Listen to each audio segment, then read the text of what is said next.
ಪ್ರಥಮವಾಗಿ ತಗ್ಗಳ್ಳಿಯ ಎಲ್ಲ ನನ್ನ ಆತ್ಮೀಯ ತಂದೆ ತಾಯಿಯರಿಗೆ, ಎಲ್ಲ ಆತ್ಮೀಯ ಯುವಕ ಸ್ನೇಹಿತರಿಗೆ ಮತ್ತು ನನ್ನ ಆತ್ಮೀಯ ಅಚ್ಚುಮೆಚ್ಚಿನ ಶಾಲಾ ಮಕ್ಕಳಿಗೆ ಪ್ರಥಮವಾಗಿ ನನ್ನ ಗೌರವಪೂರ್ವಕವಂತ ವಂದನೆಗಳನ್ನು ತಮ್ಮೆಲ್ಲರಿಗೂ ಸಲ್ಲಿಸಲಿಕ್ಕೆ ಬಯಸ್ತಾ ಇದ್ದೇನೆ. ಇದೀಗ ತಾನೇ ನಮ್ಮ ರವಿಯವರು ಕೆಲವು ವಿಷಯ ಮಾತನಾಡಿದ್ದಾರೆ. ಹಲವಾರು ನಾಯಕರಿದ್ದಾರೆ. ನಮ್ಮ ಕೇರಪೇಟೆ ಶಾಸಕರು ಮಂಜಣ್ಣ ಇದ್ದಾರೆ, ರಮೇಶ್ ಇದ್ದಾರೆ, ಈ ಕಡೆ ಸಿದ್ದರಾಮಣ್ಣರವರು, ರಾಮಚಂದ್ರ ಅವರಿದ್ದಾರೆ. ಎಲ್ಲದಕ್ಕಿಂತ ವಿಶೇಷವಾಗಿ ಇವತ್ತು ಈ ಒಂದು ಶಾಲಾ ಕಟ್ಟಡವನ್ನ ಕಟ್ಟತಕ್ಕಂಥದ್ದಕ್ಕೆ ವೆಸ್ಲಿನ್ ಪ್ರೈವೇಟ್ ಲಿಮಿಟ್ನ ನಮ್ಮ ಸಿದ್ಧಾರ್ಥ ಪ್ರಸಾದ್ ಅವರು ಇವತ್ತಿನ ಈ ಉದ್ಘಾಟನಾ ಕಾರ್ಯಕ್ರಮಕ್ಕೆ ಅವರೇ ದೆಹಲಿಯಿಂದ ಇಲ್ಲಿಗೆ ಬಂದಿದ್ದಾರೆ. ನನ್ನ ಒಂದು ಮನವಿ ಮೇಲೆ ನಮ್ಮ ರವೀಂದ್ರಣ್ಣ ಹೇಳಿದಂತ ರೀತಿಯಲ್ಲಿ ಮಂಡ್ಯದಲ್ಲಿ CSR ಫಂಡ್ ನ ಯೋಜನೆ ಪ್ರಾರಂಭ ಮಾಡೋದೇನಿದೆ, ಮೊದಲನೇ ಯೋಜನೆ ಪ್ರಾರಂಭ ಮಾಡಿದ್ದು ತಗ್ಗಳ್ಳಿಯಿಂದ ಪ್ರಾರಂಭ ಮಾಡಿದ್ದು. ಬಹುಶಃ ನಾನು ರವೀಂದ್ರ ಅವರು ಚುನಾವಣೆ ನಿಂತಿದ್ದಾಗ ಇಲ್ಲಿ ಒಂದು ಸಭೆ ಮಾಡಿದ್ರು. ಇವತ್ತು ನಾನು ಮರೀಲಿಕ್ಕಾಗೋದಿಲ್ಲ. ಒಂದು ದೊಡ್ಡ ಮಟ್ಟದಲ್ಲಿ ನೀವೆಲ್ಲ ಸೇರಿ ಒಂದು ಸಭೆ ಮಾಡಿ ಆ ಚುನಾವಣಾ ಸಂದರ್ಭದಲ್ಲಿ ನೀವು ತೋರಿಸಿದಂಥ ಪ್ರೀತಿ ಇದೆಯಲ್ಲ ತಗ್ಗಳ್ಳಿ ಮತ್ತು ಸುತ್ತಮುತ್ತಲ ಗ್ರಾಮದಲ್ಲಿ, ನಾನು ಅದನ್ನು ಎಂದೂ ಮರೀಲಿಕ್ಕೆ ಸಾಧ್ಯ ಇಲ್ಲ ಅನ್ನೋದನ್ನು ಮೊದಲನೇದಾಗಿ ಸ್ಮರಿಸ್ಕೊತೀನಿ. ಇವತ್ತಿನ ಈ ಒಂದು ಕಾರ್ಯಕ್ರಮಕ್ಕೆ ಏನು ಸಿದ್ಧಾರ್ಥ ಅವರು ಮನವಿ ಮಾಡಿದ ತಕ್ಷಣವೇ ಸ್ಪಂದಿಸಿ ಸುಮಾರು 32.5 ಲಕ್ಷ ರೂಪಾಯಿಗಳನ್ನು ಈ ಒಂದು ಕಟ್ಟಡಕ್ಕೆ ಹಣವನ್ನು ಅವರು ಬಿಡುಗಡೆ ಮಾಡ್ತಕ್ಕಂಥದ್ದಕ್ಕೆ ಅವರ CSR ಫಂಡ್ನಲ್ಲಿ ಕೊಟ್ಟಂಥದ್ದು ಮತ್ತು ಈ ಕಾರ್ಯಕ್ರಮದಲ್ಲಿ ಅವರೇ ಬಂದು ಭಾಗವಹಿಸಿರ್ತಕ್ಕಂಥದ್ದು ನಿಜಕ್ಕೂ ಅವರಲ್ಲಿ ಇರ್ತಕ್ಕಂಥ ಕಳಕಳಿಯನ್ನು ತೋರಿಸ್ತದೆ. ಅವರಿಗೆ ನಾನು ಪ್ರಥಮವಾಗಿ ಅಭಿನಂದನೆಗಳನ್ನು ಸಲ್ಲಿಸ್ತೀನಿ, ಕೃತಜ್ಞತೆಗಳನ್ನು ನಿಮ್ಮೆಲ್ಲರ ಪರವಾಗಿ ಸಲ್ಲಿಸ್ತೀನಿ. ಇವತ್ತು ಮಂಡ್ಯ ಜಿಲ್ಲೆಯಲ್ಲಿ ಹಲವಾರು ರೀತಿಯ ಕಾರ್ಯಕ್ರಮಗಳನ್ನು ಪ್ರತಿ ತಾಲೂಕಿನಲ್ಲೂ ಮಾಡ್ತಾ ಇದ್ದೇವೆ ನಮ್ಮ ಕೈಲಾದ ಮಟ್ಟಿಗೆ. ಆದರೆ ಒಂದು ನಿಮ್ಮಲ್ಲಿ ಮನವಿ ಮಾಡ್ತಕ್ಕಂಥದ್ದು, ನಾನು ಇಲ್ಲಿ ರಾಜಕೀಯ ಮಾತನಾಡಬಾರದು, ನನಗೆ ಗೊತ್ತಿದೆ. ಇದು ಒಂದು ಮಕ್ಕಳಿಗೋಸ್ಕರವಾಗಿ ಇಲ್ಲಿ ಕೆಲಸ ಮಾಡ್ತಾ ಇರ್ತಕ್ಕಂಥ ನಮ್ಮ ಅಧ್ಯಾಪಕ ವೃಂದವರು ಹೆಚ್ಚಿನ ರೀತಿಯಲ್ಲಿ ನಮ್ಮ ಮಹಿಳೆಯರೇ ಇದ್ದೀರಿ ನೀವು ಇದು ನಮ್ಮ ಶಿಕ್ಷಕರಾಗಿ. ಅದಕ್ಕೆ ಕಾರಣ ಬಹುಶಃ ಸನ್ಮಾನ್ಯ ದೇವೇಗೌಡರು ಕಾರಣ ಅನ್ನೋದನ್ನು ಸ್ಮರಿಸ್ಕೊತೀನಿ. ಅವರು ಮುಖ್ಯಮಂತ್ರಿ ಇದ್ದಾಗ ಶಾಲಾ ಶಿಕ್ಷಕರನ್ನ ನೇಮಕ ಮಾಡತಕ್ಕಂಥ 1 ಲಕ್ಷ ಶಿಕ್ಷಕರ ನೇಮಕ ಮಾಡಿದಾಗ ಅದರಲ್ಲಿ 50% ಮಹಿಳಾ ಶಿಕ್ಷಕರು ಇರಬೇಕು ಅಂತ ತೆಗೆದುಕೊಂಡಂತ ನಿರ್ಧಾರ. ಅದರಿಂದ ಇವತ್ತು ರಾಜ್ಯದಲ್ಲಿ 50% ಶಿಕ್ಷಕ ಕೆಲಸವನ್ನು ನಿರ್ವಹಣೆ ಮಾಡತಕ್ಕಂಥದ್ದು ನನ್ನ ಸಹೋದರಿಯರ ಅಕ್ಕ ತಂಗಿರೇನಿದ್ದೀರಿ ನೀವುಗಳು ಇವತ್ತು ಮಕ್ಕಳ ಒಂದು ಮುಂದಿನ ಭವಿಷ್ಯವನ್ನು ನಿರ್ಮಾಣ ಮಾಡ್ತಕ್ಕಂಥ ಸ್ಥಾನದಲ್ಲಿ ಎಲ್ಲ ನಮ್ಮ ಶಿಕ್ಷಕರೇನಿದ್ದೀರಿ. ನಿಮಗೆ ಸ್ವಲ್ಪ ಈಗಿನ ಒಂದು ವಾತಾವರಣ ಏನಿದೆ, ಮಕ್ಕಳನ್ನ ಚಿಕ್ಕ ವಯಸ್ಸಿನಿಂದಲೇ ಸ್ವಲ್ಪ ನಮ್ಮ ಹಳೆ ಕಾಲದ ಹಿರಿಕರಿದ್ದಾರೆ ಇಲ್ಲಿ ಬಹಳ ಜನ, ಅವತ್ತಿನ ಪ್ರೀತಿ ಬಾಂಧವ್ಯಗಳು ಇವತ್ತು ಉಳಿತಾ ಇಲ್ಲ. ಪ್ರತಿ ಕುಟುಂಬದಲ್ಲೇ ಕಲಹಗಳನ್ನು ನಾವು ನೋಡ್ತಾ ಇದ್ದೇವೆ. ಇವತ್ತು ಹಲವಾರು ರೀತಿಯ ದಾರಿ ತಪ್ಪತಕ್ಕಂಥದ್ದೇನಿದೆ, ಮಕ್ಕಳಿಗೆ ಒಂದು ಉತ್ತಮವಾದ ರೀತಿಯ ಶಿಕ್ಷಣವನ್ನು ನೀವು ಕೊಡ್ತಕ್ಕಂಥ ಜವಾಬ್ದಾರಿ, ಅದ್ರ ಮುಖಾಂತರ ನಾಡಿಗೆ ಉತ್ತಮವಾದ ಪ್ರಜೆಗಳನ್ನು ಕೊಡ್ತಕ್ಕಂಥ ಸ್ಥಾನದಲ್ಲಿ ನೀವೆಲ್ಲ ಇದ್ದೀರಿ ಶಿಕ್ಷಕರು. ಹಿಂದೆ ಒಂದು ಕಾಲದಲ್ಲಿ ನಾವು ಕುಟುಂಬಗಳಲ್ಲಿ 30 ಜನ 40 ಜನ ಇದ್ದಂಥ ಕುಟುಂಬಗಳಲ್ಲೂ ನೆಮ್ಮದಿಯಿಂದ ಮನೆ ಯಜಮಾನರು ಯಾರಿರ್ತಿದ್ರು ಅವ್ರಿಗೆ ಗೌರವ ಕೊಟ್ಟು ಅವ್ರು ಹೇಳದಾಗೆ ನಡ್ಕೊಳ್ತಾ ಇದ್ದಂಥ ದಿನಗಳು ಅವತ್ತು ಒಳ್ಳೆಯ ವಾತಾವರಣದಲ್ಲಿ ಬದುಕ್ತಾ ಇದ್ದು. ಇವತ್ತು ಎಲ್ಲ ರೀತಿಯ ಒಂದು ಸೌಲಭ್ಯಗಳು ನಮಗೆ ದೊರಕ್ತಾ ಇದೆ. ಉತ್ತಮವಾದಂಥ ರಸ್ತೆ, ಉತ್ತಮವಾದಂಥ ವಿದ್ಯುತ್ ಶಕ್ತಿಯ ಒಂದು ಕಾರ್ಯಕ್ರಮಗಳಿರ್ಬೋದು, ಕುಡಿಯ ನೀರಿನ ವ್ಯವಸ್ಥೆಗಿರ್ಬೋದು, ಎಲ್ಲದಕ್ಕೂ ಉತ್ತಮವಾದ ರೀತಿಯ ಒಂದು ಯೋಜನೆಗಳಿದ್ರು. ಹಾಗೆ ಹಿಂದೆ ಇದ್ದಂಥ ನಮ್ಮ ಕುಟುಂಬಗಳಲ್ಲಿದ್ದಂಥ ಒಂದು ಉತ್ತಮವಾದ ಬಾಂಧವ್ಯ ಅದು ಇವತ್ತೆಲ್ಲ ಒಂದ್ ಕಡೆ ನಶಿಸಿ ಹೋಗ್ತಾ ಇದೆ. ನಮ್ಮ ಈಗಿನ ಮಕ್ಕಳನ್ನ ಸರಿದಾರಿ ತೆಗೆದುಕೊಂಡು ಹೋಗ್ತಕ್ಕಂಥದ್ದಕ್ಕೆ ನಮ್ಮ ಅಧ್ಯಾಪಕರ ಶಿಕ್ಷಕರ ಒಂದು ಜವಾಬ್ದಾರಿ ಇದೆ ಅಂತಕ್ಕಂಥ ಈ ಸಂದರ್ಭದಲ್ಲಿ ಹೇಳ್ತಾ, ನಾನು ನಿಮ್ಮ ಗಮನಕ್ಕೆ ನಾನು ತರ್ತಕ್ಕಂಥದ್ದು, ಯಾವ ಒಂದು ಜಿಲ್ಲೆಯಲ್ಲಿ ಕಳೆದ ಲೋಕಸಭಾ ಚುನಾವಣೆಯಲ್ಲಿ ಒತ್ತಾಯ ಹಾಕಿ ನನ್ನನ್ನು ಇವತ್ತು ಈ ಲೋಕಸಭೆಗೆ ನಿಲ್ಲಬೇಕು ಅಂತ ನಿಲ್ಲಿಸಿದ್ರಿ. ಅದಕ್ಕೆ ಕಾರಣ ಬಹುಶಃ ಕುಮಾರಣ್ಣ ಏನಾದರೂ ಮಂಡ್ಯ ಜಿಲ್ಲೆಯಲ್ಲಿ ಲೋಕಸಭಾ ಸದಸ್ಯರಾದರೆ ಜಿಲ್ಲೆಗೆ ಒಳ್ಳೆಯ ಕಾರ್ಯಕ್ರಮಗಳಾಗ್ತದೆ ಅಂತಕ್ಕಂಥ ಒಂದು ಭಾವನೆ ಇಟ್ಕೊಂಡು ಚುನಾವಣೆ ನಾವು ಬರದೇ ಇದ್ರು ನೀವುಗಳೇ ಚುನಾವಣೆ ನಡೆಸ್ಕೊಂಡ್ರು. ಅದನ್ನ ನನ್ನ ಜೀವನದಲ್ಲಿ ಮರೆಯಕ್ಕಾಗೋದಿಲ್ಲ. ಇವತ್ತು ಈ ಕಾರ್ಯಕ್ರಮಕ್ಕೆ ಏನು ಬಂದಿದ್ದೇನೆ, ನೀವು ಕೊಟ್ಟಂತ ಶಕ್ತಿ ನನಗೆ ಕೇಂದ್ರದಲ್ಲಿ ನರೇಂದ್ರ ಮೋದಿ ಅವರ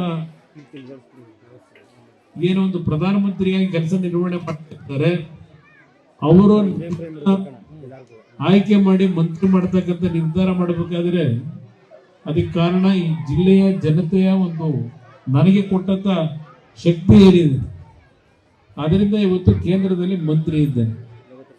ಇವತ್ತು ಈ ಕಾರ್ಯಕ್ರಮಕ್ಕೆ ಬರೋದಕ್ಕಿಂತ ಮುಂಚೆ ನೀವು ನನ್ನೇನು ಲೋಕಸಭಾ ಸದಸ್ಯರು ಮಾಡಿದ್ರಿ, ಬರೀ ಜಿಲ್ಲೆಗೆ ಅಂತಕ್ಕಂಥದ್ದಲ್ಲ, ರಾಜ್ಯದಲ್ಲಿ ರಾಷ್ಟ್ರದಲ್ಲಿ ಹಲವಾರು ಸಮಸ್ಯೆಗಳನ್ನು ಎದುರಿಸ್ತಕ್ಕಂಥದ್ದಕ್ಕೆ ನೀವು ಕೊಟ್ಟಿರ್ತಕ್ಕಂಥ ಶಕ್ತಿಯನ್ನ ವಿನಿಯೋಗ ಮಾಡ್ತಾ ಇದ್ದೇನೆ. ನಿನ್ನೆ ದಿನ ಯಾವೊಂದು ಆಂಧ್ರ ಪ್ರದೇಶದಲ್ಲಿ ಒಂದು ಉಕ್ಕು ಉತ್ಪಾದನೆ ಮಾಡ್ತಕ್ಕಂಥ ಅಂದ್ರೆ ಸ್ಟೀಲ್ನ ಉತ್ಪಾದನೆ ಮಾಡ್ತಕ್ಕಂಥ ಕಾರ್ಖಾನೆ, ಅಲ್ಲಿ ಯಾವೊಂದು ವೈಜಾಗ್ನಲ್ಲಿ ವಿಶಾಖಪಟ್ಟಣದಲ್ಲಿ ಒಂದು ಕಾರ್ಖಾನೆ ಇತ್ತು, ಅದನ್ನ ಸಂಪೂರ್ಣವಾಗಿ ನಿಲ್ಲಿಸ್ಬಿಟ್ಟಿದ್ರು.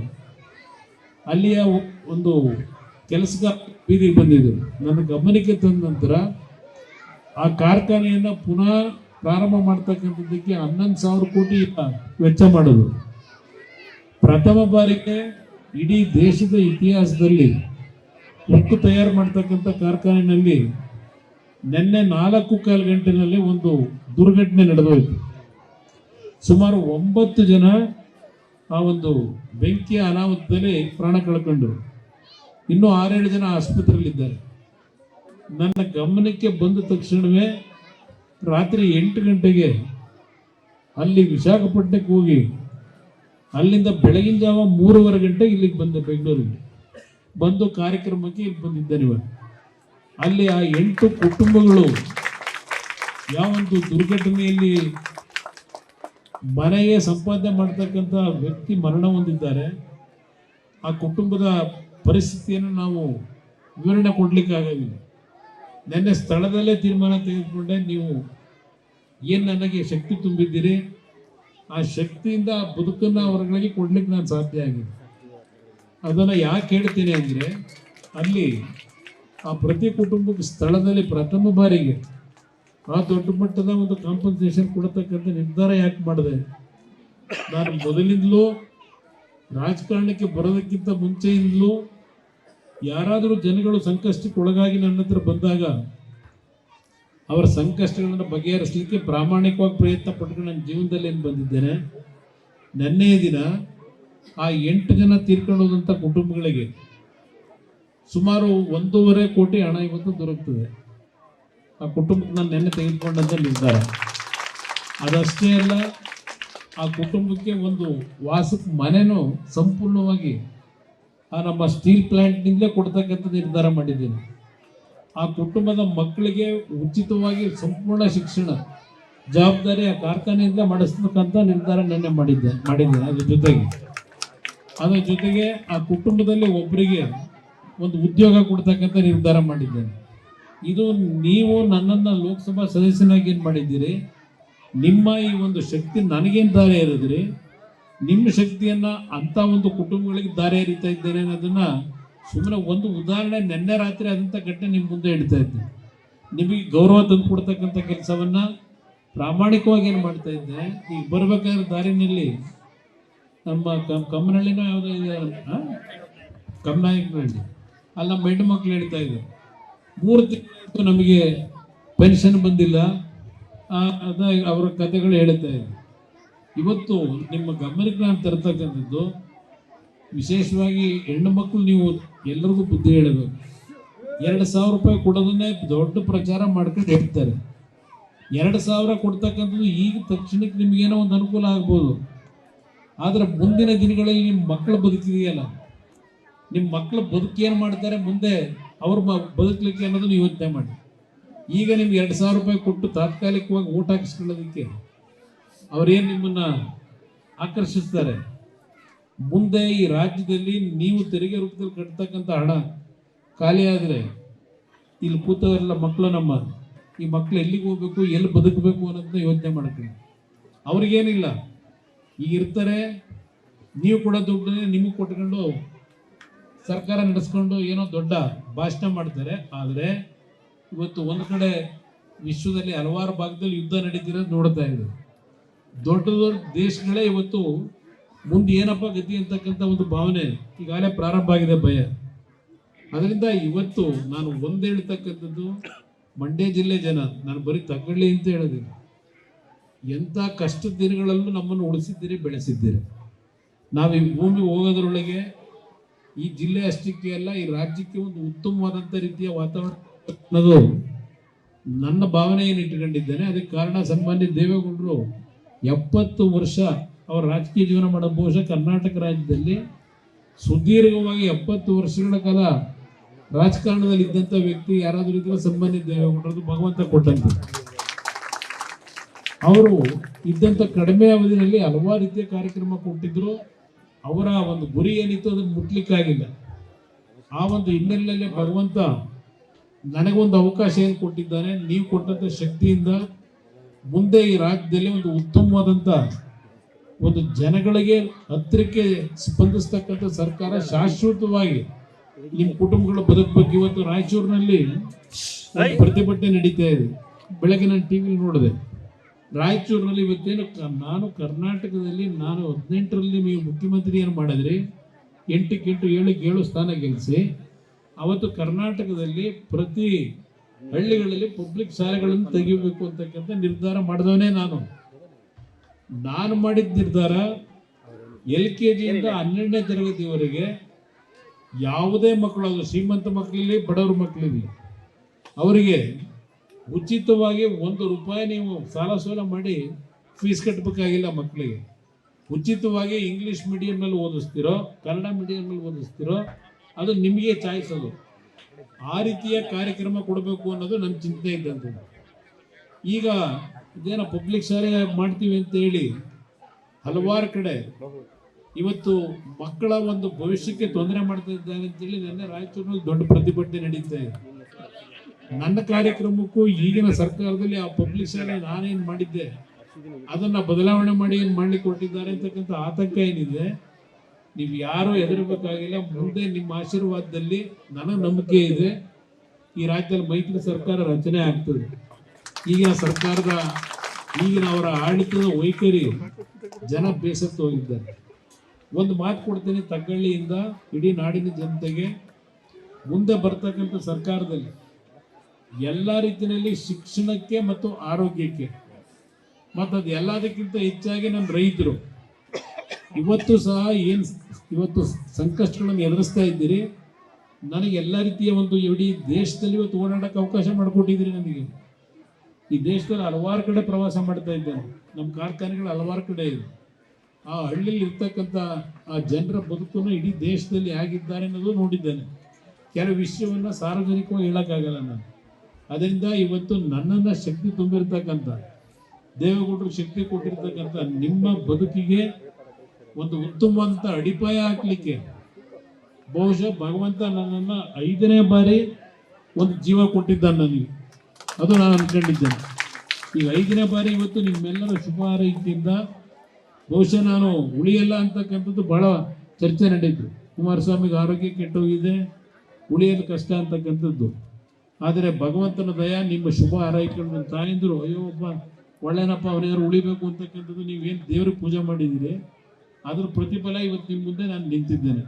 ಈ ಜೀವ ಇಟ್ಕೊಂಡಿರ್ತಕ್ಕಂಥದ್ದೇ ಈ ನಾಡಿನ ಜನತೆಯ ಬದುಕನ್ನು ಸರಿಪಡಿಸ್ತಕ್ಕಂಥದ್ದಕ್ಕೆ ಕೊನೆ ನಿಮಿಷದವರೆಗೂ ಈ ಜೀವ ಮುಡಿಪಿಟ್ಟಿದ್ದೇನೆ ಅಂತಕ್ಕಂಥದ್ದನ್ನು ನಿಮ್ಮ ಮುಂದೆ ನಾನು ಹೇಳ್ತಾ ಇದ್ದೇನೆ. ಯಾವುದೇ ರೀತಿಯ ಆತಂಕಕ್ಕೆ ಒಳಗಾಗಬೇಡಿ. ಈ ರಾಜಕಾರಣದಲ್ಲಿ ಮಾತಾಡ್ತಕ್ಕಂಥದ್ದು ಇದೆಯಲ್ಲ ಲಘುವಾಗಿ, ಅದನ್ನೆಲ್ಲ ಬದಿಗಿಟ್ಬಿಡೋಣ. ನನಗೆ ಗೊತ್ತಿದೆ ಭಗವಂತ ಮುಂದೆ ಏನು ತೀರ್ಮಾನ ಮಾಡ್ತಾನೆ ಅಂತ ಹೇಳಿ. ಅದರಿಂದ ಇವತ್ತು ನಿಮ್ಮ ಗ್ರಾಮಕ್ಕೆ ಮತ್ತಿನ್ನೇನು ಕಾರ್ಯಕ್ರಮಗಳಾಗಬೇಕು, ರವೀಂದ್ರನಾಥ್ ಮುಖಾಂತರ ಹೇಳಿ, ನನಗೆ ಏನು ತೊಂದರೆ ಇಲ್ಲ, ಇಲ್ಲ ನೀವೇ ಬರ್ಬೋದು. ಹೇಳಿದ್ರೆ ಏನಾಗಬೇಕು ಎಲ್ಲ ರೀತಿಯ ಸೌಕರ್ಯಗಳನ್ನ ತರಲಿಕ್ಕೆ ನಾವು ನಿಮ್ಮ ಜೊತೆಲಿದ್ದೇವೆ. ಭಗವಂತ ನಿಮ್ಮೆಲ್ಲರಿಗೆ ಒಳ್ಳೇದು ಮಾಡಲಿ. ಇನ್ನೂ ಹಲವಾರು ಕಡೆ ಕಾರ್ಯಕ್ರಮ ಮುಗಿಸಿ ಸಾಯಂಕಾಲ ಡೆಲ್ಲಿಗೆ ಹೋಗ್ಬೇಕು 4:15 ಗಂಟೆ ಒಂದು ವಿಮಾನದಲ್ಲಿ. ಆ ಹಿನ್ನೆಲೆಯಲ್ಲಿ ಇನ್ನು ನಾಗಮಂಗಲದಲ್ಲಿ ಒಂದು ಕಾರ್ಯಕ್ರಮ, ಕಿಲಾರದಲ್ಲಿ ಕಾರ್ಯಕ್ರಮ ಎಲ್ಲ ಇಟ್ಕೊಂಡಿದ್ದೆ. ಮತ್ತು ಚೀರ್ನಹಳ್ಳಿಲಿ 32 ಲಕ್ಷದಲ್ಲಿ ಮತ್ತೆ ಇನ್ನೊಂದು ಶಾಲೆ ಕಟ್ಟಡಕ್ಕೆ ಶಂಕುಸ್ಥಾಪನೆ ಇಟ್ಕೊಂಡಿದ್ದೇವೆ. ಭಗವಂತ ನಿಮಗೆಲ್ಲ ಒಳ್ಳೇದು ಮಾಡಲಿ. ನಮ್ಮ ಮಕ್ಕಳಿಗೆ ಒಂದು ವಿಶೇಷವಾಗಿ ನೀವೆಲ್ಲ ಒಳ್ಳೆ ಮಕ್ಕಳಾಗಿ ವಿದ್ಯೆ ಚೆನ್ನಾಗಿ ಕಲೀರಿ, ಚೆನ್ನಾಗಿ ಓದಬೇಕು.